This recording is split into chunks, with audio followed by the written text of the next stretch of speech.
Cheers.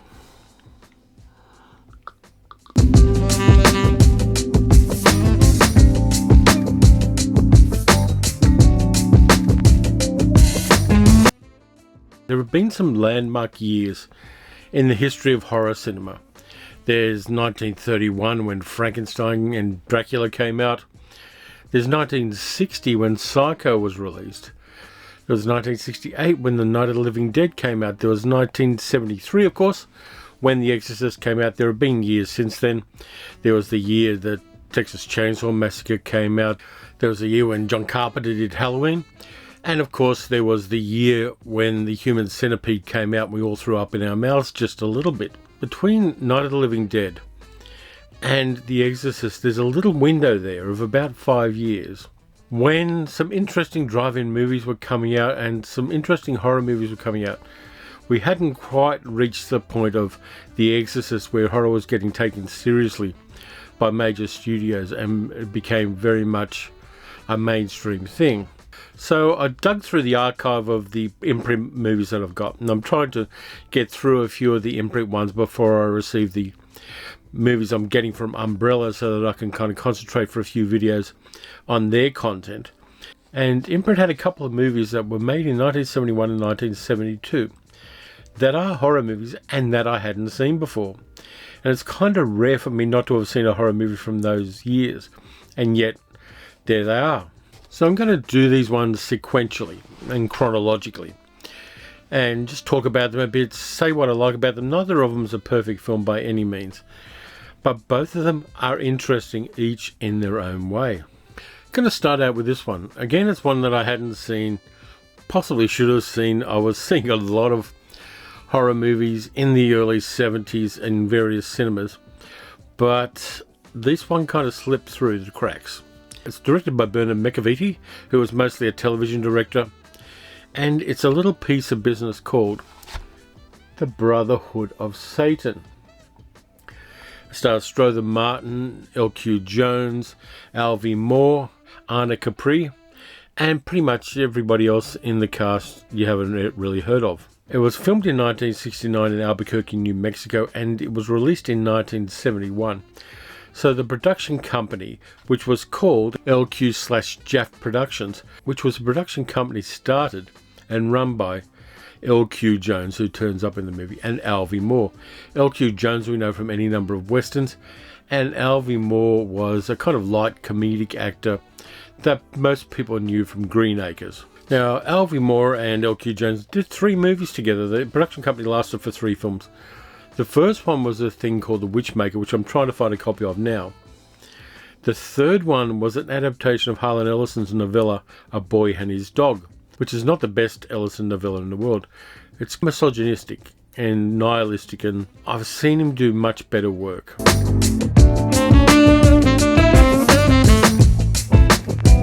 But leaving that aside, the movie starts with a very surrealistic opening sequence which does 2 things. It makes the audience go, what the hell is happening?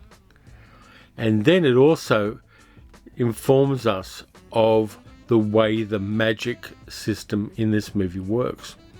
So it serves double purpose there.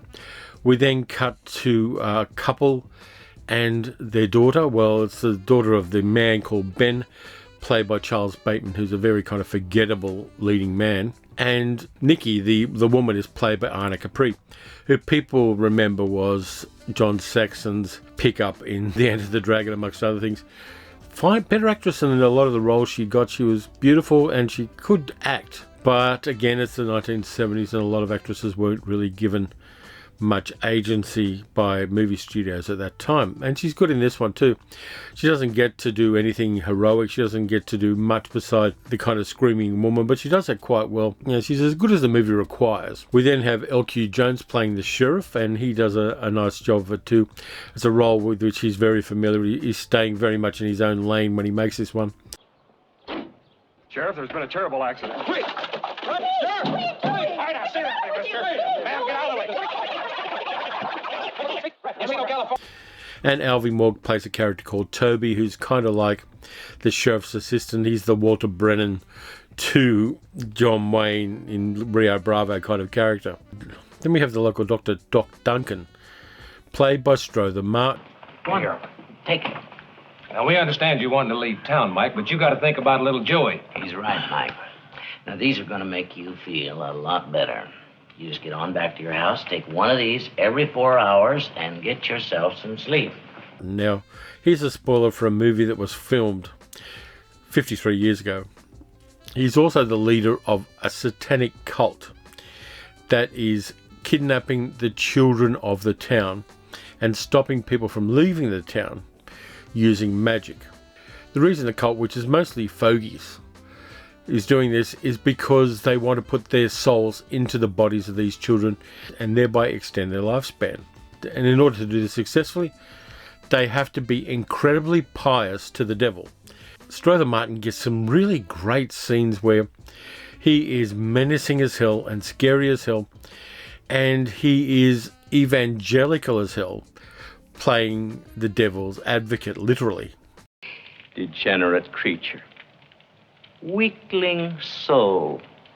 Is this the result of our master's teaching? What have you in your bowels? All of the people in the coven have to be totally dedicated to Satan.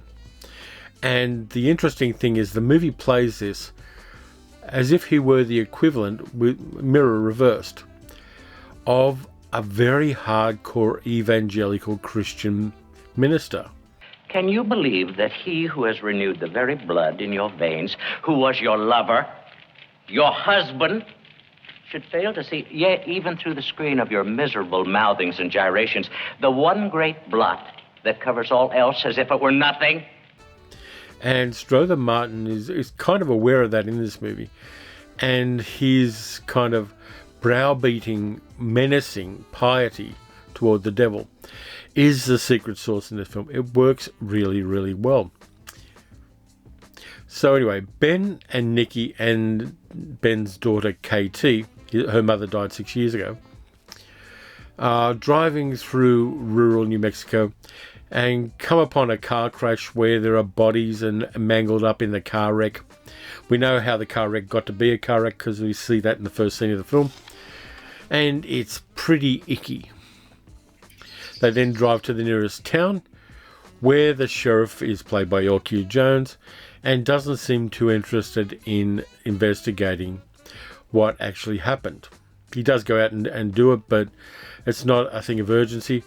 And the people in the town are watching these strangers coming into town. And there's a deep and unsettling creepiness about all of it. It plays along, we get nightmares, we get magic. The townspeople don't know that the doctor is the head of the cult. And we very early learn this, so it's not too much of a spoiler for me to tell you that. And the cult's temple is kind of a movie set. It's very obviously a movie set. It's got fairly blank walls. It's got some very theatrical looking alcoves and pillars and things like that. So it's got a really deliberate artificiality to it. And we only find in the very last scene of the movie why that is. Because in a way it's a pocket universe. Now I'm not going to go further than that than to say that. But it's a kind of hermetic pocket universe which is created to look the way that either the devil or the priest want. The magic in this movie is very subtle but very powerful, and you've got to watch it carefully to see and put the pieces together on when the magic is being used and when it's just simply the fear that the people in the town are feeling. And I like that. I like the way that the movie, without terribly large budget, creates a hermetically sealed world for the people in the town and uses the limitations of that budget as a positive in that last scene. There's another movie along a very similar lines, well, not very similar, but similar lines, that I'm going to do for a future video, which is Race with the Devil with Warren Oates and Loretta Swit and Peter Fonda in it. I'm waiting on a Blu-ray copy of that right now, and I'm going to do that one for a future video. So before you put it in the comments, that one is on its way. So this movie was made before The Exorcist, so you don't get any puking pea soup, you don't get any heads turning around, you don't get the wonderful special effects makeup of Dick Smith. but you do get effective horror scenes, you get effective blood and guts scenes. It works within that budget wonderfully, and I like this kind of filmmaking where that necessary Spartanness becomes important to the movie. It's a real hidden gem, and as I said, it's not a perfect movie. The leading man is boring as hell. The people upon whom the movie should be focused, which is the man and the woman and the child, the movie tends to lose focus on them a little bit at various times, while just lapping up Strother Martin's over-the-top acting, and rightly so. It's a lot of fun. But just to kind of finalise on this one, The Brotherhood of Satan is an interesting film. I know a lot of people in the States saw it on TV at the time. By the way, the inside cover is pretty damn good too. Inside the slipcover. And we've got some extras. We've got audio commentary by Troy Howarth and Nathaniel Thompson. There's an essay about LQ Jeff Productions, the company that made this film, with Justin Humphreys. Kim Newman talks about the movie as well and puts it in the context of the cinema of the time. And there's a theatrical trailer, so it's a pretty good lot of extras you get on this one. It's one of these ones that I just purchased on the off chance that it'd be interesting. I had a few dollars spare and I walked into JB Hi-Fi, which is our go-to big yellow shop for buying these things. And yeah, it kind of works. It says, a story of contemporary family witchcraft in California. It's actually New Mexico. But there you go. So if you get a chance to see this one, give it a go. If you've seen it before, let me know what you thought of it. It does build its creepiness up wonderfully, and like the other film I'm going to talk about today, it has an ambiguous ending. It doesn't land things neatly. That's part of the 1970s. In the 1970s, all the certainties in society of the past were starting to kind of vanish. The roles of women were changing, the roles of people in minorities were changing, the censorship of cinema was loosening up. So things that were certain and locked in and were commonly agreed parts of the zeitgeist were no longer commonly agreed. And so we got movies like this where the endings are uncertain and it's left to the audience to figure it out. And that's very much part of the atmosphere of the times. And I like that there are so many videos out at the moment explaining the endings of movies. And movies like this, and pretty much any movie apart from this, don't require someone to explain the ending to them. It's for the audience to make their own interpretation of it and discuss it with their friends. And I like that ambiguity. I like that uncertainty. I don't think it's lazy writing at all. I think it's actually very to the point writing. And it's writing and filmmaking that makes the audience do a little bit of work rather than just being a passive receiver of information.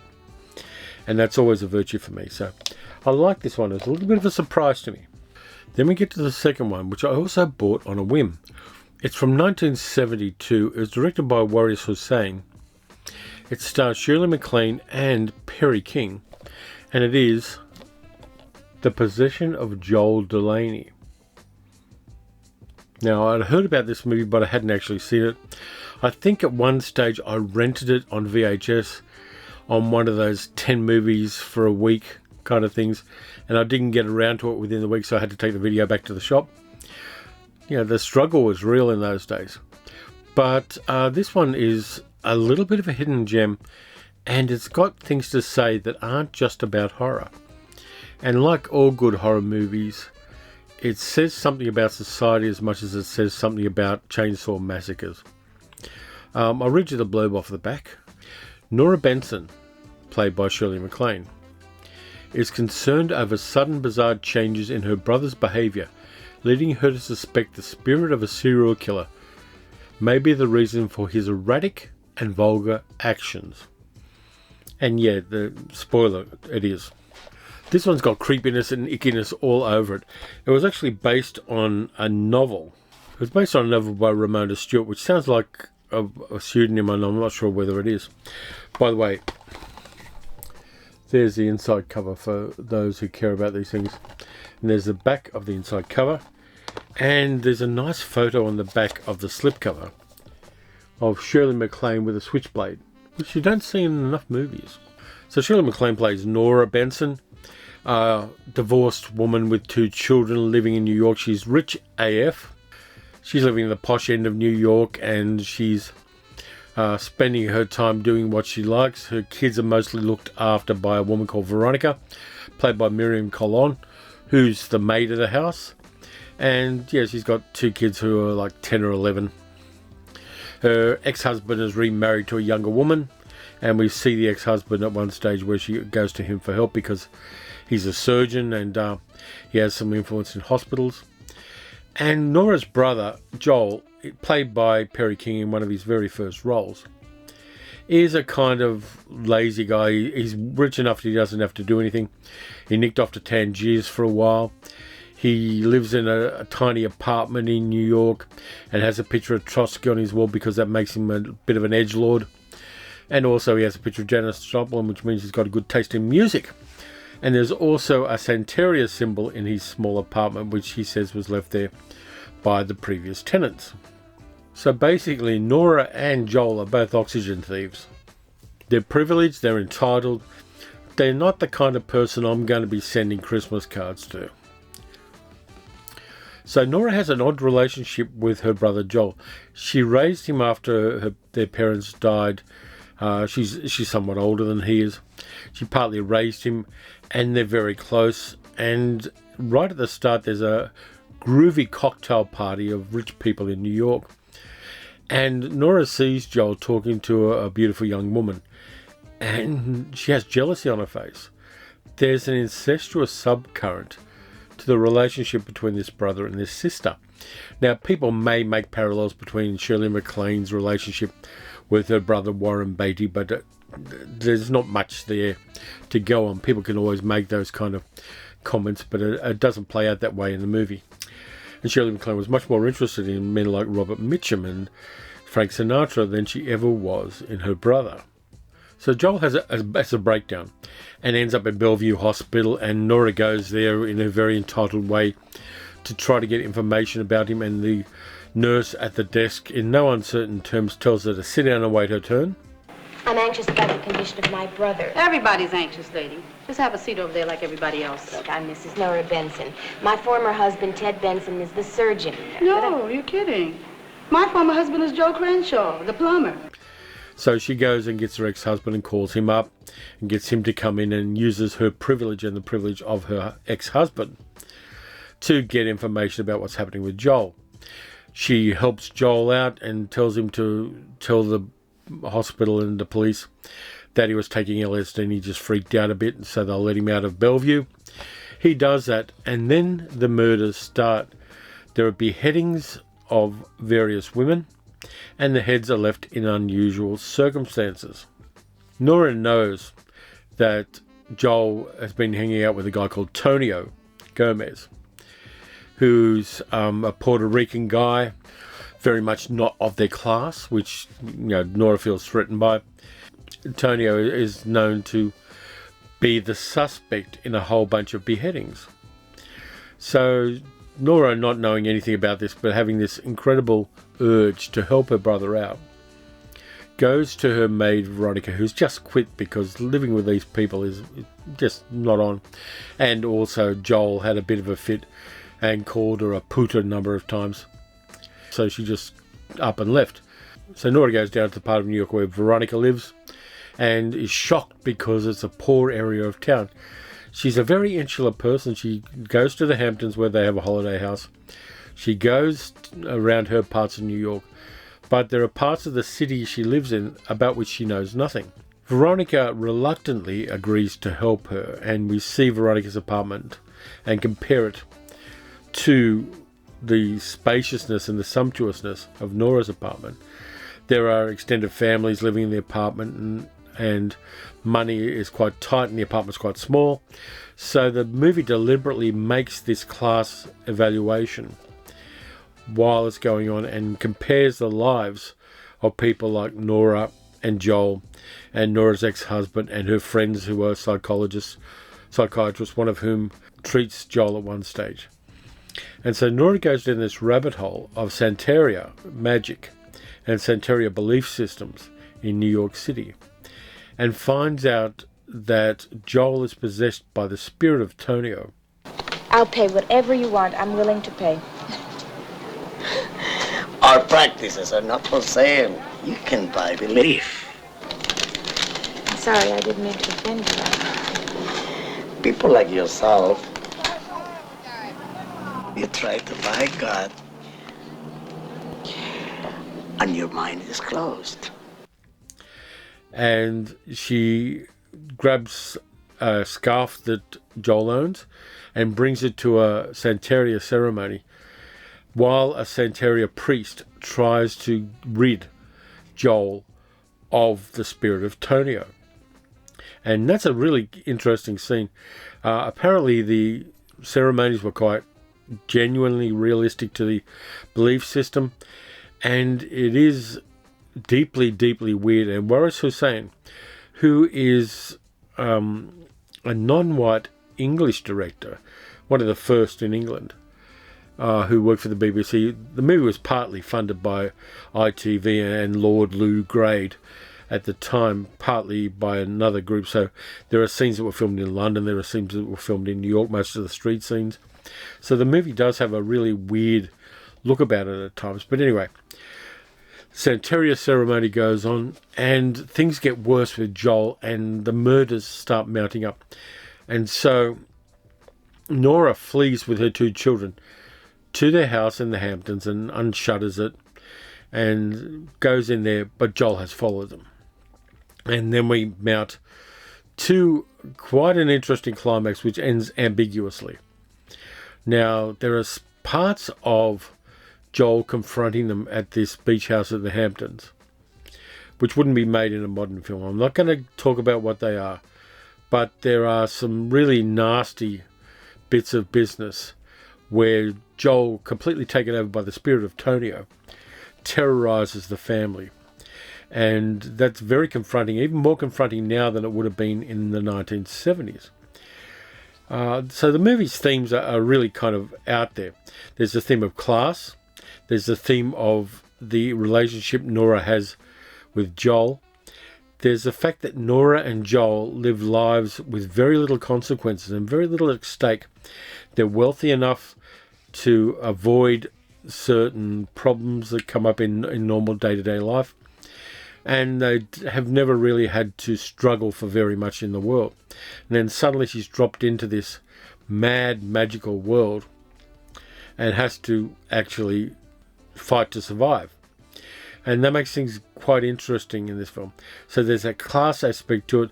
There's the relationship between Joel and Nora, which is very, very creepy. And it's mostly on Nora's side.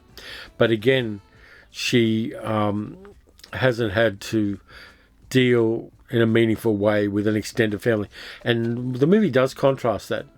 The poor people live in extended families. They have support structures and social structures that Nora and Joel just simply don't have. So there's that aspect to it. There's the class aspect to it. And the scenes with Nora talking to Veronica, her maid, are really interesting. And Waris Hussein films them in a really interesting way to show the power struggles and the power dynamics between the characters in a way that's subtle, but it is definitely there and definitely informs the narrative. This is a weird little film. And again, as I said, the ending is ambiguous, but it's brutal and confronting. And in a The Exorcist world, it would have been quite shocking. It didn't do tremendously well at the box office, but it definitely sits in that continuum of movies from Psycho to Night of the Living Dead and on to The Exorcist. It shows that change in the way horror cinema portrays horror. And apart from the Santeria aspect, you can have a look at this film and see it as a young man having a psychotic break and a total mental breakdown, and his wealthy sister trying to deal with it. So you can strip out any supernatural aspects of it and still have a good story in this. But the supernatural aspects draw Nora into a different world, and that's the important part of that part of the narrative. So just to finalise on the possession of Joel Delaney, and by the way, the title is ambiguous. Is it the possession and the possessiveness that Nora shows Joel? Or is it the possession by Tonio? Again, it's an ambiguous title, but this one you should check out if you haven't already. It's a little bit of a hidden gem. It's good, but it's not in any way in the top tier of horror films. But if you're interested in this era, particularly of horror films in the 1970s, and you want to see what came into the world just before The Exorcist changed the game, this is one of the movies you're going to check out. And of course, so too is The Brotherhood of Satan. So anyway, that's it for this time around. Thank you very much for watching. If you enjoyed the video, please like, subscribe, leave a comment and hit the notification bell.